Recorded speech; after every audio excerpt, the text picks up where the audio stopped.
Kita lanjutkan belajar kita di etika profesi. Silakan masuk ke e-learning. Kita sampai pada standar teknik ya. Nah, saya akan jelaskan singkat aja standar teknik. Jadi standar teknik adalah suatu norma atau persyaratan formal ya yang di dalamnya ada menjelaskan tentang kriteria, metode, prosesnya dan sebagainya yang dibuat oleh sebuah perusahaan sebagai standar kualitas yang diakui, gitu ya, yang diakui oleh eh, dunia lah. Dari dalam jangkauan tertentu standar teknik itu ditentukan. Nah, standar teknik ini pada prosesnya akan dijadikan sebuah acuan sebagai acuan dalam mengerjakan atau membuat terciptanya sebuah produk. Ya, misalnya Anda pernah dengar ISO 9000. Nah, itu di dalamnya ada aturan-aturan atau prosedur-prosedur yang harus dipenuhi oleh seseorang ya, atau sebuah lembaga yang eh, menginginkan mendapat sertifikasi ISO 9001 misalnya. Nah, di sana ada serangkaian aturan dan kemudian nanti akan divalidasi oleh penerbit standar teknik tersebut, ya. Nah, itu adalah definisi dari standar teknik. Kemudian manfaatnya apa sih? Ya, manfaatnya tentu saja untuk menjamin kualitas, biasanya seperti itu. Nah, di sini ada manfaat standar teknik. Yang pertama merupakan dokumen teknis yang memuat kriteria tertentu untuk mencapai derajat kualitas teknis yang dikehendaki. Ya, kemudian eh, biasanya ya, standar teknik ini diterbitkan oleh lembaga independen penjamin mutu, ya. Kemudian konsumen dapat menggunakan acuan standar teknik tersebut sebagai dasar pertimbangan dalam memilih produk. Maksudnya bagaimana sih? Nah, konsumen itu diuntungkan ketika sebuah produk itu memiliki standar kualitas atau standar teknik tertentu. Misalnya, tersertifikasi IP 67 atau IP 68. Ya, kita tahu bahwa sertifikasi itu adalah melambangkan bahwa produk yang memiliki sertifikat itu tahan terhadap cairan dan debu. Nah, berarti konsumen diuntungkan ketika produk itu mendapatkan sertifikasi itu, mendapatkan sertifikat misalnya tadi ya IP 68. Nah, misalnya begitu. Berarti tahan terhadap benda padat pada level 6 dan benda cair pada level 8. Misalnya handphone ya yang punya sertifikat IP 68. Berarti mungkin tercelup air enggak apa-apa, masih bisa fungsi. Nah, user sebagai pengguna akhir dari produk itu akan mendapatkan keuntungan, yaitu bahwa oh memiliki standar ini berarti saya akan mendapatkan kualitas seperti ini, ya. Termasuk juga misalnya ini berlaku untuk seperti halnya profesi ya, profesi kalau Anda punya profesi kompetensi misalnya, Anda punya sertifikat SKKNI di bidang jaringan, ya, maka pemakai jasa Anda itu otomatis secara default, ya, secara umumnya, pada umumnya Anda berarti sudah lolos sertifikasi sesuai dengan sertifikat yang Anda pegang. Nah, itu juga berlaku untuk produk, gitu ya. Jadi standar teknik itu tujuannya itu. Tentu dengan standar yang ditetapkan dari masing-masing penerbit sertifikat yang berbeda, ya. Kemudian eh, produsen, si pembuat produk itu juga memiliki acuan, ya. Tadi konsumennya memiliki acuan terhadap kualitas produk dan produsen itu juga memiliki acuan juga untuk menciptakan produk sesuai dengan standar itu, ya. Jadi tujuannya apa? Agar user memiliki tingkat kepercayaan yang tinggi. Nah, ini mekanisme pasar yang kemudian saling membutuhkan ya. Perusahaan butuh sertifikat itu, butuh panduan bagaimana untuk mendapatkan sertifikat itu. Nah, tujuannya agar apa? Agar usernya atau kliennya memiliki tingkat kepercayaan yang tinggi karena produk yang dibeli sudah mengantongi sertifikat dengan kualitas atau spesifikasi tertentu. Nah, itu tujuannya kenapa perlu standar teknik. Kemudian ada beberapa organisasi level internasional yang membuat standar teknik, di antaranya ada ASTM, American Standard Testing Material, ya. Organisasi ini, eee, di Amerika tentu ya, ini memiliki lebih dari 12.000 standar yang dijadikan acuan produksi seluruh dunia. Nah, tentu ini sangat banyak ya. Kemudian apa namanya, menjadi acuan dari segala banyak produk yang ingin diproduksi. Kemudian Badan Standar Nasional. Ya, ini untuk Indonesia ya, Badan Standarisasi Nasional untuk menentukan standarisasi secara nasional dalam rangka apa? Menghadapi persaingan global. Nah, ini produknya apa? SNI ya, Standar Nasional Indonesia. Anda mesti pernah dengar ya, produk yang bersertifikat SNI. Nah, ketika produk Anda sudah mendapatkan label sertifikat SNI, apapun produk itu, maka eh, secara default, sekali lagi saya sampaikan, pada hakikatnya, ya, pada secara umumnya, anda jangan bilang, Pak, itu bisa dimanipulasi, bisa di ini. Kita nggak bicara itu, tapi secara umum bahwa produk itu sudah memenuhi spesifikasi atau kualifikasi yang disyaratkan untuk mendapatkan label SNI. Ya mungkin di lapangan kita menemukan banyak produk yang sebenarnya apa nih kok di SNI-kan, apa ini kok SNI, padahal sebenarnya enggak, itu bisa jadi. Tapi di pihak Badan Standar Nasional sepertinya sudah membuka direktori untuk memvalidasi apakah memang benar produk ini memiliki standar SNI gitu ya. Sehingga endingnya pemakai atau pengguna akan tidak terjebak ya atau tidak dibohongi hanya dengan sertifikat yang bohongan gitu ya. Ternyata oh, apa nih SNI tapi kok produknya kayak gini. Nah, itu di Indonesia sudah wajib ya setiap produk harus di SNI. Cuma kemarin ada yang kemudian sampai ada sempat ribut-ribut ya, masa material bangunan misal pasir, misal batu bata harus SNI semua. Nah, yang itu akan merepotkan juga sisi usaha, juga akan membuat pengrajin kecil ini kalah dengan pengrajin atau perusahaan-perusahaan besar. Nah, itu dilematis juga. Nah, tapi sekali lagi standar nasional ini siapa yang diuntungkan? Ya konsumen sebenarnya. Bisa konsumen end product atau konsumen perusahaan yang menginginkan standar itu untuk mencapai tujuan. Nah, gitu ya. Untuk mencapai tujuan yang diharapkan dari untuk membuat produknya itu, gitu ya. Kemudian eh, berikutnya ANSI, American Standard National Institute. Ya, ANSI ini membuat standar untuk produk yang apa namanya dipasarkan secara internasional.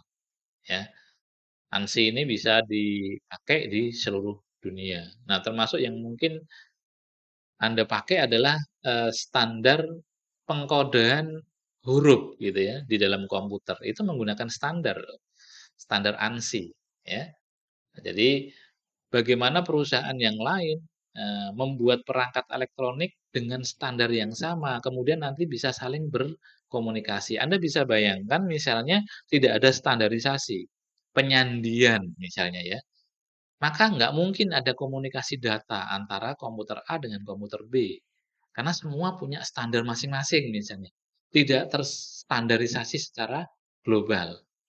Nah, fungsinya standarisasi begitu. Jadi Mau misalnya Intel, mau Asus, mau ini, kalau kartu itu mengikuti standar nasional standar internasional misalnya dalam hal ini ANSI ya, penyandian, maka dokumen yang dikirim dari manufaktur A diterima oleh manufaktur B akan sama, bisa saling komunikasi. Karena apa? Mengikuti standar yang sudah ditentukan. Nah, itu termasuk di dalamnya yang mengembangkan standar-standar adalah ANSI dan mungkin banyak lagi ya. Misalnya seperti, eee eee, TCP/IP, itu kan juga standar juga. Jadi yang menyetandarkan Microsoft. Sehingga seluruh perusahaan, komunikasi di dunia menggunakan standar yang sama, menggunakan, eee, ISO, layer gitu ya. Nah, itu standar termasuk standar teknik ya. Oke, selanjutnya adalah ISO, tentu siapa yang tidak kenal ISO, International Organization, for Standardization. Jadi, ini perusahaan ini yang kemudian membuat standar untuk ya apa saja ya, asal orang sudah, "Oh produk kami, bersertifikasi ISO 2000," misalnya. Seringkali orang, "Apa sih ISO 2000?" Nggak tahu juga, tapi, oh berarti sudah baguslah ada ISO-nya. Mungkin ISO 90.000 atau yang lainnya. Nah, itu masing-masing, spesifikasi punya karakteristik yang berbeda. Jadi misalnya kayak ISO 9000 untuk apa? Mungkin untuk manajemen, ya kemudian ISO 2000 untuk produk dan sebagainya. Nah, itu ISO. Ending-nya sekali lagi customer yang diuntungkan. Kemudian IEEE, ya, Institute of Electrical and Electronic Engineer. Ini biasanya membuat standar untuk, telek teknologi ya, standar teknologi. Bagaimana tadi yang seperti yang saya sampaikan, seperti bagaimana mengirimkan file, kemudian membuat standar, elektronik dan sebagainya. Nah, tujuannya agar meskipun pengembangnya beda-beda, ya meskipun perusahaannya beda-beda, tetapi memiliki standar yang sama untuk digunakan saling, berinteraksi. Karena pasar ini sangat besar ya, dunia ini sangat luas, nggak mungkin hanya satu pemain yang mengerjakan sebuah produk, pasti banyak sekali. Nah, bagaimana produk-produk ini bisa saling interkoneksi, misalnya produk elektronik ya, bisa saling nyambung, bagaimana Anda telepon dari handphone Asus ke handphone misalnya, apa namanya, iPhone, kok bisa saling komunikasi. Nah, ini karena adanya standar teknik yang berlaku, dan masih banyak lagi organisasi lain yang membuat standar teknik, tapi tujuannya itu ya, kalau untuk end product berarti ya user lebih diuntungkan karena melihat bahwa produk ini sudah bersertifikasi gitu ya, standar tertentu. Dari sisi perusahaan juga sama. Jadi kalau saya mau mengejar standar tertentu, saya harus bagaimana, itu ada panduannya. Nah tentu itu benefit-nya banyak untuk, yang, stakeholder yang terlibat di dalamnya. Oke, ini contoh standarisasi ada UL gitu ya, Underwrite Laboratory, ya kalau di handphone biasanya perangkat-perangkat elektronik ya. Nah, itu ada sertifikat di belakangnya ada tulisan UL. Nah, ini maksudnya ya. Ada standar standarisasi keamanan ya. Kan ada tuh handphone dulu mungkin radiasi dan sebagainya. Nah, ini kalau ada sertifikat ini ya, itu berarti, dianggap sudah lolos untuk, standar keamanan. Kemudian FCC, ini juga Anda sering lihat ini ya, mungkin di, handphone, di perangkat elektronik yang lain ya. Ini Federal Communication Commission, FCC adalah sertifikasi yang digunakan pada produk elektronik yang diproduksi atau dijual di Amerika, yang menyatakan bahwa gangguan elektromagnetik pada perangkat dari perangkat yang berada di bawah batas disetujui oleh nah, jadi tidak ada gangguan, yang hubungannya dengan elektromagnetik. Misalnya tadi ya, handphone, yang dulu kan ada ini, sinyal elektromagnetik di handphone itu merusak otak dan sebagainya. Nah, kalau sudah mengantongi atau di dalamnya ada ini lambang FCC ya, ini berarti secara teknis dia aman, gitu ya. Nah, ini meskipun yang diterbitkan di Amerika tapi diakui di seluruh dunia. Kemudian yang menarik ini adalah IP code atau Ingress Protection Code.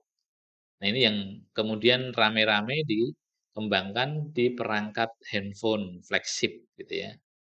Nah, ada dua kode di IP ya, di Ingress Protection Code ya, digit pertama ini ya, cara pembacanya digit pertama, kedua dan kode di belakangnya. Ya, IP melambangkan bahwa ingress protection yang pertama, karakter yang pertama ini melambangkan ketahanan terhadap benda padat, ya. Nah, ini di sini ya. Kalau yang benda padat ya, benda padat misalnya debu, debu kan termasuk benda padat ya. Jadi kalau 6, nah 6 ini level tertinggi. Jadi kalau handphone Anda misalnya IP 6, nah di depannya 6, ini berarti dia tahan terhadap debu ya. No ingress of dust, complete protection against contact dust tide. Jadi sampai debu yang kecil ya, itu nggak bisa masuk, istilahnya gitu ya. Ya. Ini test duration up to 8 hour based on airflow. Jadi di apa namanya di udara ya bebas ya yang uh, uh, di dalamnya ada debu yang banyak gitu ya. Nah, ini berarti kalau nomornya 6 berarti dia tahan terhadap benda padat. Nggak mungkin rusak gitulah istilahnya. Selama ini misalnya tesnya 8 jam. Nah, digit kedua adalah benda cair. Ya, jadi kalau Anda punya handphone sertifikatnya IP68, misalnya ini ya, apalagi kalau sampai 9. 68 itu berarti handphone Anda itu mau kecemplung di dalam got gitu ya, yang ada benda padatnya, ada benda cairnya, itu akan tahan. Sampai berapa ini? Sampai 3 meter ya. 3 meter di bawah permukaan air. Nah, itu kuat, tahan. Artinya air nggak masuk, lumpur atau debu juga nggak masuk kalau IP68. Nah, apalagi kalau sampai IP69 itu juga termasuk sangat kuat sekali ya perangkat itu. Ya, jadi kalau handphone Anda sertifikat IP67, ya 67 itu berarti 6-nya debu nggak masuk, 7 itu apa namanya? Mmm, kena air tapi nggak ekstrim. Nah, gitulah istilahnya. Jadi kena cipratan air ya masih bisa, kecemplung air juga masih bisa ya, tapi di bawah yang 68 tadi. Nah, ini semakin tinggi nilainya, maka semakin kuat ya terhadap apa namanya, pengaruh cairan. Yang tadi yang 6 di depan berarti pengaruh benda padat, bisa jadi debu, tanah dan sebagainya. Yang belakang benda cair. Jadi nggak mungkin masuk lah gitu ya. Ya, kalau 6,3 misalnya berarti 3 itu hanya cipratan air, spraying water itu hanya kena air-air apa. Kalau 2 berarti cuma rintik hujan, dipping water gitu ya. Kemudian disiram air, splashing of water, tentu beda-beda ya, disiram dan dicemplungin ke air beda. Disiram cuma pure dengan disiram dengan tekanan itu juga beda. Ya, kalau dengan tekanan bisa jadi air tetap masuk. Nah, ini disesuaikan dengan standar-standar sertifikasi ini sampai 9K. Nah, ini tadi standar nasional Indonesia berikutnya. Oke, diakui di Indonesia ya. Ya, ini tentu untuk menyiapkan produk-produk Indonesia agar memiliki kualifikasi secara global.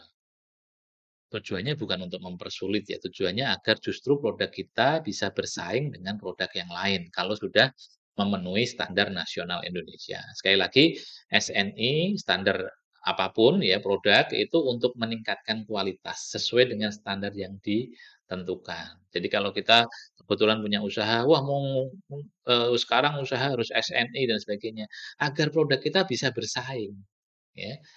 Karena kan nanti era pasar bebas, semua akan masuk ke negara kita. Nah, kalau produk kita nggak bisa bersaing akan kalah. Maka itu perlu adanya standar. Baik itu di industri, kemudian di profesi, ya sebelumnya kita sudah ada ya, sertifikasi itu masuk dalam standar, apa namanya, teknik juga ya, di bidang, profesi. Nah ini SNI, kemudian ISO, nah ini contoh ISO, ISO 9000 ya, ini sering kita dengar ya, kemudian ISO 14001 dan ISO 22000 dan juga ISO-ISO yang lain. Nah, saya rasa itu untuk, tentang sekilas tentang standar teknik, tujuannya, fungsinya, dan contoh-contohnya. Ya tentu masih banyak lagi standar-standar teknik yang lain. Baik, itu saja yang bisa saya sampaikan, terima kasih atas perhatiannya. Saya akhiri, selamat malam. Assalamualaikum warahmatullahi wabarakatuh.